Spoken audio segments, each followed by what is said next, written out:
Everyone, welcome back to my channel. आज की video में हम पढ़ेंगे, यह है part third of this video. तो चैप्टर फर्स्ट हम पढ़ रहे थे जिसका नाम है इंट्रोडक्शन टू साइकोलॉजी। ठीक है, तो साइकोलॉजी की इंट्रोडक्शन पढ़ रहे हैं और ये थर्ड पार्ट है।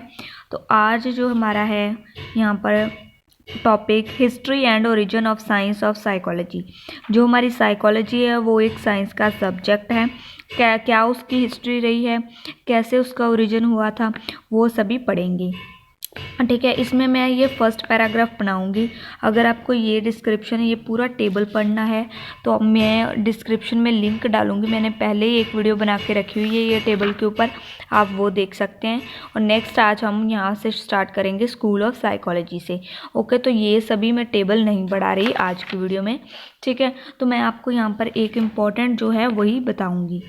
Roots of history of psychology not only go back thousands of years, but these are also related to different areas of knowledge. जो हमारी हिस्ट्री है साइकोलॉजी की, अगर हम उसकी रूट्स देखें, जड़ों से देखें हमारी हिस्ट्री पूरी साइकोलॉजी को, तो हम उससे क्या होते हैं, not only go back two thousands of year, हम हज़ारों साल पीछे ही नहीं जाते, बल्कि साथ ही साथ ये क्या है, डिफरेंट डिफरेंट एरियाज़ के रिलेटेड जो हमारी नॉलेज रहती है वो भी शामिल है साइकोलॉजी में। हमें रिलीजन को लेकर भी पीछे जाना होगा, मैजिक को लेकर भी, फिलॉसफी और साइंस, ये सभी कंट्रीब्यूट करते हैं साइकोलॉजी की फॉर्मेशन में। ठीक है, और psychology is an established and recognised science in university. अगर हम देखें तो जो हमारी साइकोलॉजी है वो एक एस्टेब्लिश्ड एंड रिकॉग्नाइज्ड साइंस है। ठीक है, यूनिवर्सिटी और कॉलेजेस में। ठीक है, तो ये क्या है, एक फील्ड है हमारी स्टडी की, फॉर्मली डिटैच्ड फ्रॉम फिलॉसफी। और ये अभी क्या हुआ है, ये फिलॉसफी से डिटैच हो चुकी है, फिलॉसफी से रिमूव हो चुकी है। इस जर्नली टेकन इन 1879। तो जर्नली कब ली गई थी साइकोलॉजी? 1879 में। The year one William Wundt, the principal founder of experimental psychology, establishes first psychological laboratory in Leipzig, Germany.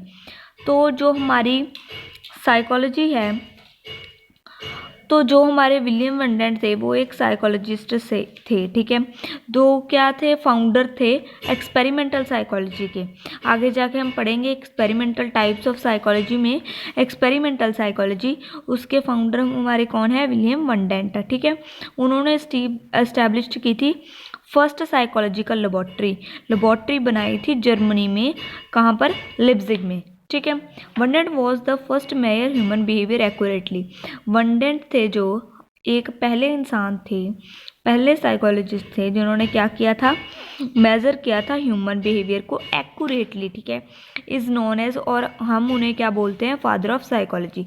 अगर आपको एमसीक्यूज आया जाए who is the father of psychology, और ऑप्शन में काफ़ी सारे ऑप्शंस आएंगे, साइकोलॉजिस्ट के नाम आएंगे, तो आपने बोलना है विलियम वंडेंट। ठीक है, ये इसमें इम्पॉर्टेंट है ये वाला पैराग्राफ। किसने एस्टैब्लिश की थी, क्या कहाँ की थी, जर्मनी में क्या लेबोरेटरी थी वो, और फादर ऑफ साइकोलॉजी, ये थोड़ा इम्पॉर्टेंट है। और टेबल मैं नहीं पढ़ा रही हूँ आज की वीडियो में, सीधा हम चलेंगे अपने नेक्स्ट टॉपिक पर, that is schools of psychology, और उसका अनदर नेम है modern age of scientific psychology, systems of psychology भी इसे बोलते हैं। किसी भी नेम से आपको क्वेश्चन आ सकता है। ठीक है, right schools of psychology, right system of psychology, right modern age of scientific psychology, ऐसे भी आ सकता है। ठीक है, राइट है शॉर्ट नोट आ सकता है, सॉरी, किसी भी टॉपिक के ऊपर। Development of different thought or schools of psychology depends upon different views about nature of mind। तो हमारी जो डेवलपमेंट है डिफरेंट थॉट्स की, डिफरेंट जो हमारे सिस्टम्स रहे हैं साइकोलॉजी के, स्कूल्स बोल सकते हैं, स्कूल्स रहे हैं साइकोलॉजी के, वो किस पे डिपेंड करते हैं, डिफरेंट व्यू पर डिपेंड करते हैं कि हमारा माइंड को लेकर, नेचर ऑफ माइंड को लेकर क्या व्यू रहे हैं डिफरेंट। ठीक है, विलियम जेम्स, जो हमारे साइंटिस्ट थे, William James, William Wundt and other psychologist, ये सभी साइकोलॉजिस्ट हैं। उन्होंने क्या उन्होंने बोला है, view schools as study of mind. तो इसे स्टडी ऑफ माइंड बताया गया है, and these schools are explained as follow. तो डिफरेंट व्यू दिए गए हैं, कौन कौन से स्कूल्स उन्होंने एक्सप्लेन किए गए हैं। फर्स्ट है स्ट्रक्चरलिज्म। स्ट्रक्चरलिज्म में क्या है, जो हमारे विलियम वंडेंट थे, कौन थे, the founder of this school. First जो स्ट्रक्चरलिज्म है उसके फाउंडर कौन है? विलियम वंडेंट। ठीक है, तो अगर पहले हमने पढ़ा था 1879 ने इन्होंने क्या किया था, 1879 में इन्होंने एक लेबॉर्ट्री इस्टेब्लिश्ड की थी, लेबॉर्ट्री ऑफ साइकोलॉजी। कहाँ पर की थी? लिप्जिग में। तो लिप्जिग कहाँ पर? जर्मनी में। ठीक है, William Wundt was interested in presenting the structure of mind. तो विलियम जो वंडेंट थे वो किस में इंटरेस्ट दिखाते थे कि स्ट्रक्चर ऑफ माइंड क्या है उसे प्रेजेंट करते थे। ठीक है, tincture 1892 one of a student also. तो जो हमारे टिंचनर है, टिंचनर ने क्या किया था, 1892 में आए थे ये। तो ये कौन से? विलियम वंडेंट के स्टूडेंट थे। ठीक है, इन्होंने भी आगे जाके कंट्रीब्यूट किया इस स्कूल को बनाने में, स्ट्रक्चरलिज्म को बनाने में, स्ट्रक्चरलिज्म को डिफाइन करने में इन्होंने भी आगे जाके कंट्रीब्यूट किया था। ठीक है, introspection method was used to determine the structure of mind. तो ये जो विलियम वंडेंट थे वो किस में इंटरेस्ट दिखाते थे? स्ट्रक्चर ऑफ माइंड में। ठीक है, उसके ऊपर वो इन्वेस्टिगेट कर रहे थे। तो जो हमारी इंट्रोस्पेक्शन मेथड है, आगे जाके आएगा मेथड्स ऑफ साइकोलॉजी, तो उसमें introspection method, experimental method, observation method, सभी मेथड पढ़ेंगे हम डिटेल में। इंट्रोस्पेक्शन मेथड है जो कि was to determine the structure of mind. यो क्या करता है? हमारे स्ट्रक्चर है जो हमारे माइंड की उसे डिटरमाइन करता है। Conscious experience was it's main area of study. तो हमारा जो कॉन्शियस एक्सपीरियंस होता है माइंड में, तो वो क्या एक मेन एरिया है ये स्टडी का। स्ट्रक्चरलिज्म का मेन जो हमारा एरिया है वो क्या है? हमारा कॉन्शियस एक्सपीरियंस है। जो हमारे टिंचनर थे वो differentiated between mind and conscious, उन्होंने डिफरेंस बताया था माइंड और कॉन्शियस में। Mind refers to those experience which are present from birth. तो उन्होंने बोला था जो माइंड होता है ना, माइंड जो रेफर करता है उन एक्सपीरियंस को, वो एक्सपीरियंस आते हैं जो हमारे में कब से प्रेजेंट हो? हमारे बर्थ से ही हमारे में प्रेजेंट हो, वो सभी माइंड में आते हैं।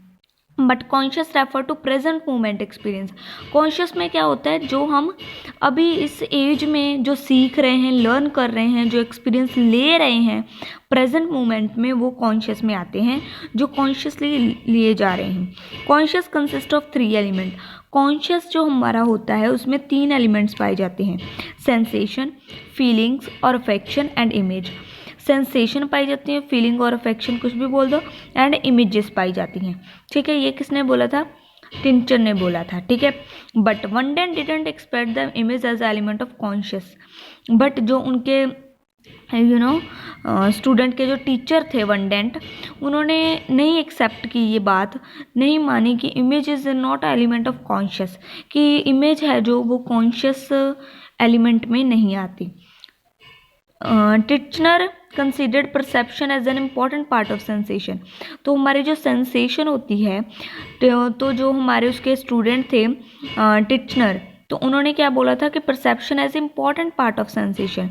जो हमारी परसेप्शन है, जो कैसे हम परसीव करते हैं कोई भी हमें चीज़ कही, कैसे हम उसको लेते हैं, पॉजिटिव वे में लेते हैं, नेगेटिव वे में लेते हैं। परसीव करना क्या, रिसीव करते हैं। जो हमारी जो सेंसेशन रहती है वो क्या है, हम परसेप्शन के ऊपर ज़्यादा डिपेंड करती है। Sensation has some important characteristics. जो हमारी सेंसेशन है उसके कुछ इंपॉर्टेंट करेक्टरिस्टिक्स हैं, लाइक क्वालिटी है, इंटेंसिटी है, ड्यूरेशन है, क्लैरिटी है, एक्सटेंसिटी है। तो जो हमारे टिचनर थे उन्होंने कंसीडर किया सेंसेशन एंड फीलिंग सेम। तो उनके जो स्टूडेंट थे वो बोलते थे कि जो सेंसेशन होती है, जो फिर फीलिंग होती है, वो दोनों सेम होते हैं, but with the particular difference. और इसमें एक पर्टिकुलर डिफरेंस आता है, sensation has clarity which lakhs in feeling. जो हमारी सेंसेशन होती है ना, उसमें क्या होती है, क्लैरिटी होती है, क्लैरिफाई करती है हर एक चीज़ को। विच लैक्स इन फीलिंग, जो फीलिंग में नहीं होता। फीलिंग इज मोर, फीलिंग में ज़्यादातर क्या होता है, रिलेटेड टू इमोशंस। फीलिंग में ज़्यादातर हमारे इमोशंस होते हैं। ठीक है, क्लैरिटी नहीं होती।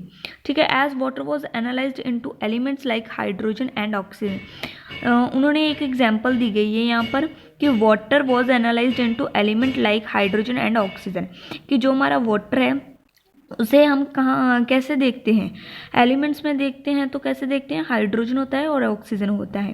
केमिस्ट ऐसे देखते हैं वाटर को। द टेस्ट ऑफ लेमनेड, जो हमारा लेमनेड होता है, a perception was considered bye psychological element. ठीक है, तो वो क्या एक साइकोलॉजिकल एलिमेंट है, ठीक है, जो हमारी परसेप्शन है। ठीक है, सच ए स्वीट, कौन सा टेस्ट है लेमनेड का, स्वीट है, सॉल्टी है, बिटर है, सावर है, कैसा टेस्ट है हमारा जो लेमनेड का है, कैसे हम परसीव करते हैं, कैसी हमारी सेंसेशन आती है। ठीक है, वो हम देखते हैं इसमें। These elements are arrived by method of careful. तो जो ये एलिमेंट्स हैं वो कैसे आते हैं कि हम अगर method of careful train introspection, अगर हम केयरफुली से देखें और हमें ट्रेनिंग हो इंट्रोस्पेक्शन में, अंडरस्टैंड करें मेंटल एलिमेंट्स को। ठीक है, तो यही था स्ट्रक्चरलिज्म में। तो वैसे दिस तो मैं आपको एक बार पढ़ा रही हूँ, बट अगर मैं आपको बताऊं तो वैसे ये मेरे टीचर ने तो मुझे पढ़ाया नहीं था, उन्होंने बिकॉज ऊपर से थोड़ा सा बताया था, इतना नहीं पढ़ाया। बिकॉज ऑफ की बात ये है कि this is not as much important for exam. ठीक है, बट आप एक बार रीडिंग ले सकते हैं और आपके पास नॉलेज होनी चाहिए। तो अगर बाय चांस आ भी जाता है तो आप लिखने के थोड़े काबिल हों। वैसे तो ये नहीं आता है, नहीं आएगा आपको, तो एक बार फिर भी मैं कोशिश करूँगी कि मैं आपको ये सभी जो है एलिमेंट, स्टेजेस, सिस्टम्स में आपको पढ़ा दूँ। नेक्स्ट वीडियो में हम फंक्शनलिज्म पढ़ेंगे, बिहेवियरिज्म पढ़ेंगे और गैस्टलेट साइकोलॉजी पढ़ेंगे, साइकोएनालिसिस पढ़ेंगे, ह्यूमनिज्म पढ़ेंगे। ठीक है, ये सभी पढ़ेंगे। और मोस्ट इम्पॉर्टेंट है जो आपका topic, that is nature of psychology. तो आप ये वाले स्किप भी कर सकते हैं, बट आपको एक बार पढ़ने हैं तो आप एक बार पढ़ भी सकते हो। बिकॉज अगर आप एक पढ़ लेंगे तो आपके लिए अच्छा है, आपको थोड़ी नॉलेज मिल जाएगी, कुछ न्यू सीखने को मिलेगा। ठीक है, तो नेक्स्ट वीडियो में हम ये सभी कवर करेंगे। Till then bye bye, stay tuned for part 4। Bye bye.